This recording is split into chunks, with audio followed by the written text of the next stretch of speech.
نبی محترم جناب محمد رسول اللہ صلی اللہ علیہ وسلم فرمانے نے لوگوں جڑا بندہ جمعے والے دن چھوٹے چھوٹے 6 کام کر کے مسجد کی طرف آنا ہے.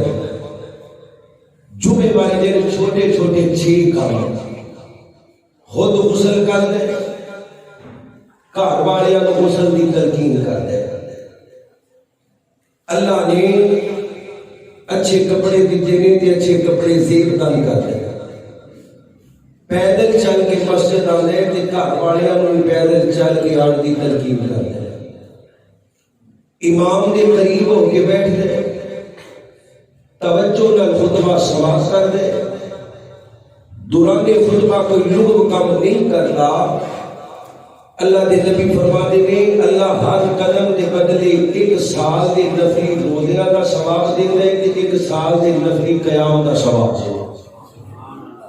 ہر قدم دے بدلے پاویں کوئی 50 کلومیٹر تو ٹر کے آیا ہے، ہر قدم دے بدلے 1 سال دے نفلی روزے تے 1 سال دے قیام دا اللہ ثواب دیندا ہے. اللہ دے تیری رحمت دا واسطہ سانو سارے بر وقت خطبہ جمعہ المبارک اندر آنے دی توفیق عطا فرما.